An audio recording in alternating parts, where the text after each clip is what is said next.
মোবাইলের আজকাল কমন একটা ইস্যু হয়ে গেছে, সেটা হচ্ছে গ্রিন লাইন। এই যে আমরা দেখতে পাচ্ছেন, এটাও কিন্তু গ্রিন লাইন করেছে, অর্থাৎ এটি কিন্তু একটু দামি ফোন না। এটা মডেল হচ্ছে OnePlus 8T। এখন মূলত এই OnePlus ব্র্যান্ডগুলোর ফোনেতে কেন এমনটা গ্রিন লাইন পড়ে, এবং এই গ্রিন লাইন যদি পড়ে এর থেকে পরিত্রাণ পাওয়ার উপায় কি? আপনি মূলত যদি এই কাজগুলো করে রাখেন, তাহলে আপনার এই গ্রিন লাইন থেকে বাঁচার সম্ভাবনা রয়েছে 100%। আমার কাছে যে ফোনটা রয়েছে সেই ফোনটার মডেল হচ্ছে OnePlus 8T, অর্থাৎ OnePlus ব্র্যান্ডের একটা ফোন। এই ফোনটা কি কারণে মূলত এইটার গ্রিন লাইন পড়েছে সেটা স্টেপ বাই স্টেপ জানিয়ে দিব, এবং কি করলে আপনি এর হাত থেকে বাঁচতে পারবেন এবং এর প্রতিকার কি। প্রথম প্রতিকার হচ্ছে, এই ফোনটা যদি গ্রিন লাইন পড়ে তাহলে আপনাকে যেটা করতে হবে সেটা হচ্ছে এই ফোনের ডিসপ্লেটা কিন্তু চেঞ্জ করতে হবে। ডিসপ্লে চেঞ্জ করা ছাড়া গ্রিন লাইন রিমুভ হওয়ার মতো কোনো ইস্যু নেই, অর্থাৎ আপনাকে ডিসপ্লেটাকে চেঞ্জ করতেই হবে। এখন কথা হচ্ছে, তাহলে এই ফোনটাতে ডিসপ্লের গ্রিন লাইন ইস্যু আসলো কেমনে?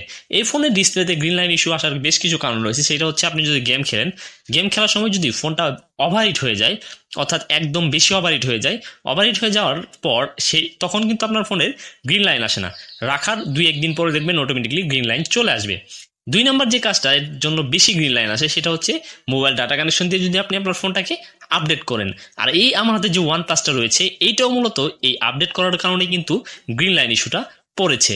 সো আপনি যদি এই গ্রিন লাইনের হাত থেকে বাঁচতে চান এই OnePlus ফোন থেকে, তাহলে আপনাকে যেটা করতে হবে হচ্ছে, ফোনটাকে আপডেট দেওয়া যাবে না। অবশ্যই ফোনটাকে আপডেট দিবেন না। সো ভিডিওটি দেখে যদি ভালো লেগে থাকে, তাহলে অবশ্যই সাবস্ক্রাইব করে রাখবেন।